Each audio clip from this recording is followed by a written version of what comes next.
Chapter 5 of A Little Princess, Becky. Of course the greatest power Sarah possessed, and the one which gained her even more followers than her luxuries and the fact that she was "the show pupil," the power that Lavinia and certain other girls were most envious of, and at the same time most fascinated by in spite of themselves, was her power of telling stories, and of making everything she talked about seem like a story, whether it was one or not. Anyone who has been at a school with a teller of stories knows what the wonder means. How he or she is followed about and besought in a whisper to relate romances.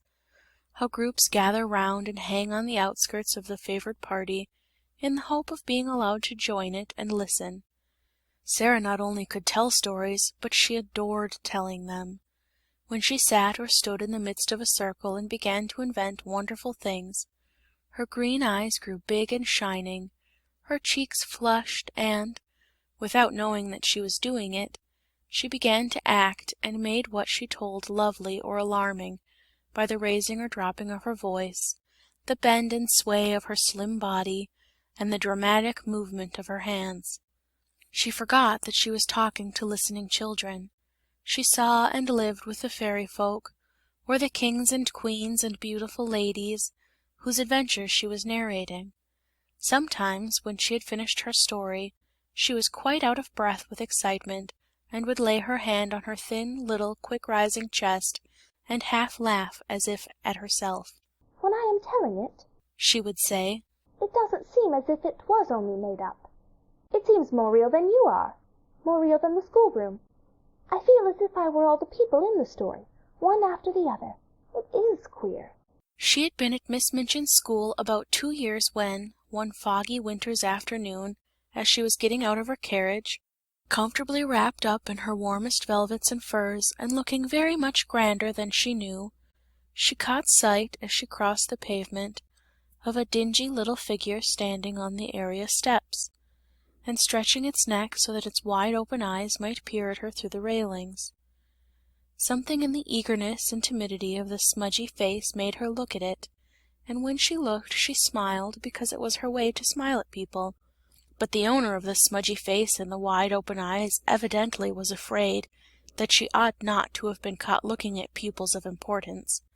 She dodged out of sight like a jack-in-the-box and scurried back into the kitchen, disappearing so suddenly that if she had not been such a poor little forlorn thing, Sarah would have laughed in spite of herself.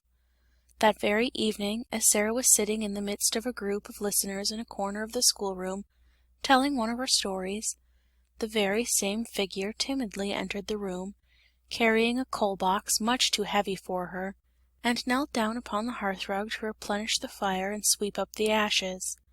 She was cleaner than she had been when she peeped through the area railings, but she looked just as frightened. She was evidently afraid to look at the children or seemed to be listening. She put on pieces of coal cautiously with her fingers, so that she might make no disturbing noise, and she swept about the fire-irons very softly. But Sarah saw in 2 minutes that she was deeply interested in what was going on, and that she was doing her work slowly in the hope of catching a word here and there, and, realizing this, she raised her voice and spoke more clearly. "The mermaids swam softly about in the crystal green water, and dragged after them a fishing net, woven of deep-sea pearls," she said. "The princess sat on the white rock and watched them." It was a wonderful story about a princess who was loved by a prince merman, and went to live with him in shining caves under the sea. The small drudge before the grate swept the hearth once, and then swept it again. Having done it twice, she did it 3 times. And, as she was doing it the 3rd time, the sound of the story so lured her to listen, that she fell under the spell and actually forgot that she had no right to listen in at all, and also forgot everything else. She sat down upon her heels as she knelt on the hearth-rug, and the brush hung idly in her fingers. The voice of the storyteller went on and drew her with it into winding grottoes under the sea, glowing with soft, clear blue light, and paved with pure golden sands. Strange sea-flowers and grasses waved about her, and far away faint singing and music echoed. The hearth-brush fell from the work-roughened hand, and Lavinia Herbert looked round. "That girl has been listening," she said. The culprit snatched up her brush and scrambled to her feet. She caught at the coal-box and simply scuttled out of the room like a frightened rabbit. Sarah felt rather hot-tempered. "I knew she was listening," she said. "Why shouldn't she?" Lavinia tossed her head with great elegance. "Well," she remarked, "I do not know whether your mamma would like you to tell stories to servant girls, but I know my mamma wouldn't like me to do it." "My mamma," said Sarah, looking odd. "I don't believe she would mind in the least. She knows that stories belong to everybody." "I thought," retorted Lavinia in severe recollection, "that your mamma was dead. How can she know things?" "Do you think she doesn't know things?" said Sarah in her stern little voice. Sometimes she had a rather stern little voice. "Sarah's mamma knows everything," piped in Lottie. "So does my mamma, except Sarah is my mamma at Miss Minchin's. My other one knows everything. The streets are shining, and there are fields and fields of lilies, and everybody gathers them. Sarah tells me when she puts me to bed." "You wicked thing," said Lavinia, turning on Sarah. "Making fairy stories about heaven." "There are much more splendid stories in Revelation," returned Sarah. "Just look and see. How did you know mine are fairy stories? But I can tell you," with a fine bit of unheavenly temper, "you will never find out whether they are or not if you're not kinder to people than you are now. Come along, Lottie." And she marched out of the room, rather hoping that she might see the little servant again somewhere, but she found no trace of her when she got to the hall. "Who is that little girl who makes the fires?" she asked Mariette that night. Mariette broke forth into a flow of description. Ah, indeed, Mademoiselle Sarah might well ask. She was a forlorn little thing who had just taken the place of scullery maid, though, as to being scullery maid, she was everything else besides. She blacked boots and grates, and carried heavy coal scuttles up and down stairs, and scrubbed floors and cleaned windows, and was ordered about by everybody. She was 14 years old, but was so stunted in growth that she looked about 12. In truth, Mariette was sorry for her. She was so timid that if one chanced to speak to her it appeared as if her poor, frightened eyes would jump out of her head. "What is her name?" asked Sarah, who had sat by the table with her chin on her hands, as she listened absorbedly to the recital. Her name was Becky. Mariette heard everyone below stairs calling, "Becky, do this," and "Becky, do that," every 5 minutes in the day. Sarah sat and looked into the fire, reflecting on Becky for some time after Mariette left her. She made up a story of which Becky was the ill-used heroine. She thought she looked as if she had never had quite enough to eat. Her very eyes were hungry. She hoped she should see her again, but though she caught sight of her carrying things up or down stairs on several occasions, she always seemed in such a hurry and so afraid of being seen, that it was impossible to speak to her. But a few weeks later, on another foggy afternoon, when she entered her sitting-room she found herself confronting a rather pathetic picture. In her own special and pet easy-chair before the bright fire, Becky, with a coal smudge on her nose and several on her apron, with her poor little cap hanging half off her head, and an empty coal-box on the floor near her, sat fast asleep, tired out beyond even the endurance of her hard-working young body. She had been sent up to put the bedrooms in order for the evening. There were a great many of them, and she had been running about all day. Sarah's rooms she had saved until the last. They were not like the other rooms, which were plain and bare. Ordinary pupils were expected to be satisfied with mere necessaries. Sarah's comfortable sitting-room seemed a bower of luxury to the scullery maid, though it was, in fact, merely a nice, bright little room. But there were pictures and books in it, and curious things from India. There was a sofa, and the low, soft chair. Emily sat in a chair of her own, with the air of a presiding goddess, and there was always a glowing fire and a polished grate. Becky saved it until the end of her afternoon's work, because it rested her to go into it, and she always hoped to snatch a few minutes to sit down in the soft chair and look about her, and think about the wonderful good fortune of the child who owned such surroundings, and who went out on the cold days in beautiful hats and coats one tried to catch a glimpse of through the area railing. On this afternoon, when she had sat down, the sensation of relief to her short, aching legs had been so wonderful and delightful that it had seemed to soothe her whole body, and the glow of warmth and comfort from the fire had crept over her like a spell, until as she looked at the red coals, a tired, slow smile stole over her smudged face. Her head nodded forward without her being aware of it, her eyes drooped, and she fell fast asleep. She had really been only about 10 minutes in the room when Sarah entered, but she was in as deep a sleep as if she had been, like the Sleeping Beauty, slumbering for about 100 years. But she did not look, poor Becky, like a Sleeping Beauty at all. She looked only like an ugly, stunted, worn-out little scullery drudge. Sarah seemed as much unlike her as if she were a creature from another world. On this particular afternoon she had been taking her dancing lesson, and the afternoon on which the dancing master appeared was rather a grand occasion at the seminary, though it occurred every week. The pupils were attired in their prettiest frocks, and as Sarah danced particularly well she was very much brought forward, and Mariette was requested to make her as diaphanous and fine as possible. To-day a frock the color of a rose had been put on her, and Mariette had brought some real buds and made her a wreath to wear on her black locks. She had been learning a new, delightful dance, in which she had been skimming and flying about the room, like a large rose-colored butterfly, and the enjoyment and exercise had brought a brilliant, happy glow into her face. When she entered the room, she floated in with a few of the butterfly steps, and there sat Becky, nodding her cap sideways off her head. "Oh," cried Sarah softly when she saw her. "that poor thing!" It did not occur to her to feel cross at finding her pet chair occupied by the small, dingy figure. To tell the truth, she was quite glad to find it there. When the ill-used heroine of her story wakened, she could talk to her. She crept toward her quietly and stood looking at her.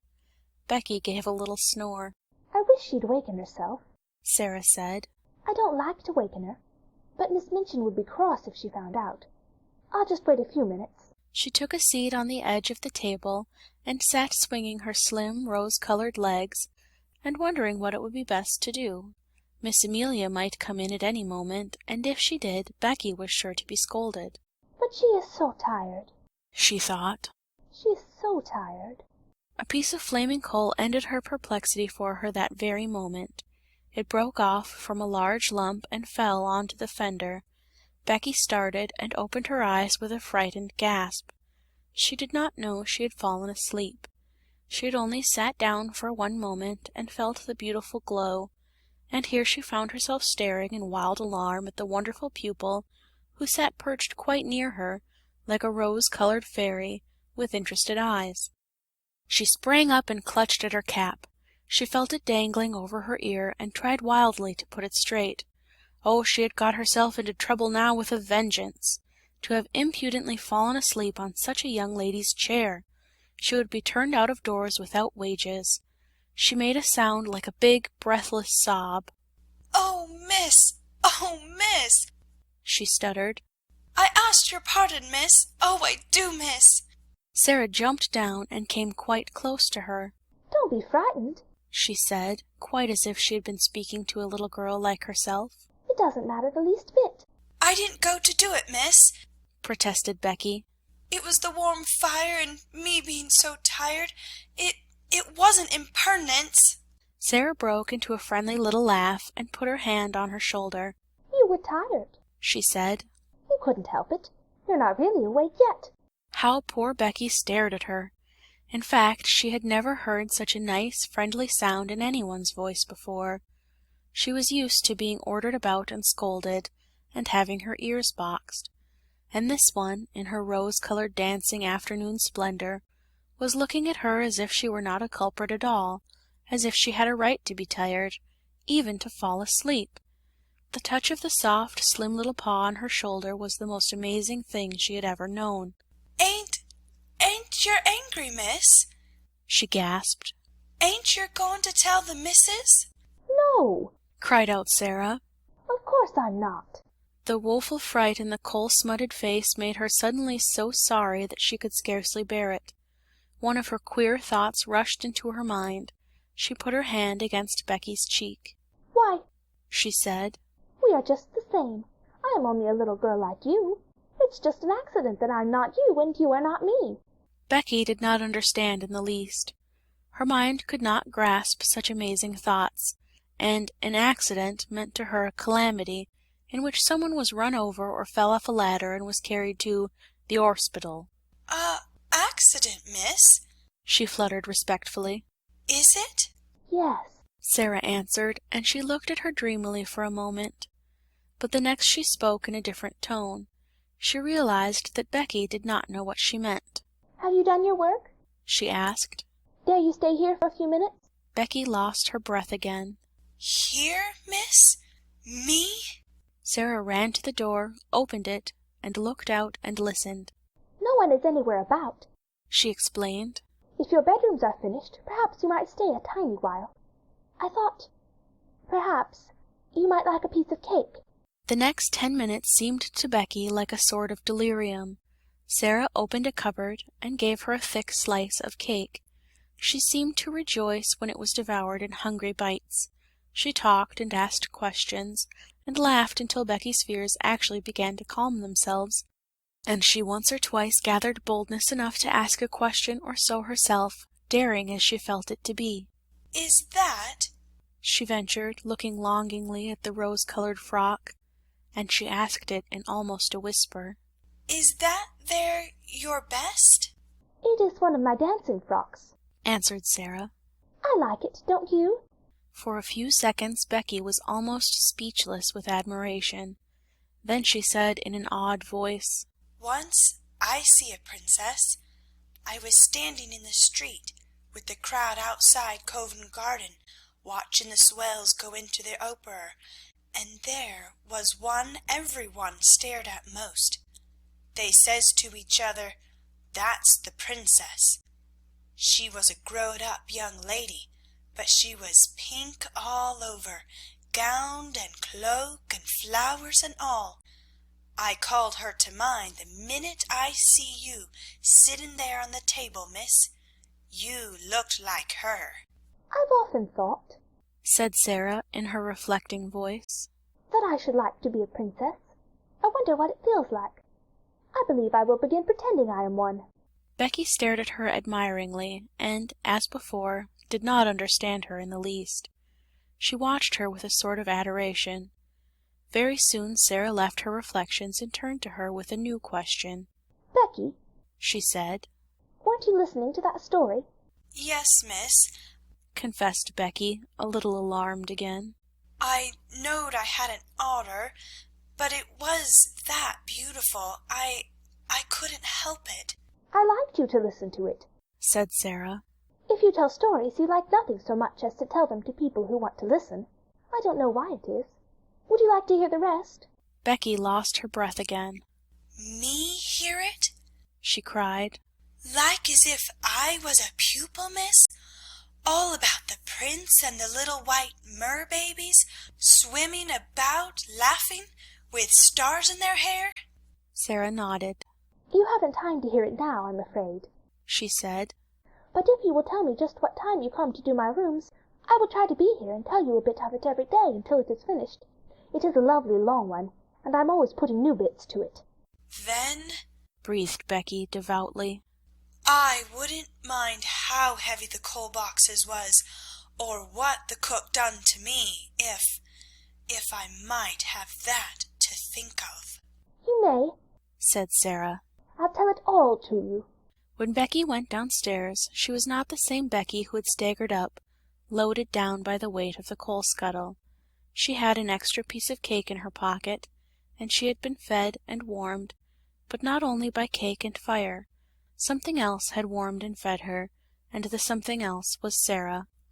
When she was gone, Sarah sat on her favorite perch at the end of her table. Her feet were on a chair, her elbows on her knees, and her chin in her hands.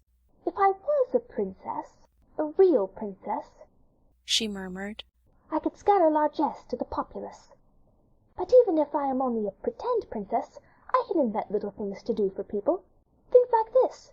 She was just as happy as if it was largesse. I'll pretend that to do things people like is scattering largesse. I've scattered largesse. End of chapter 5.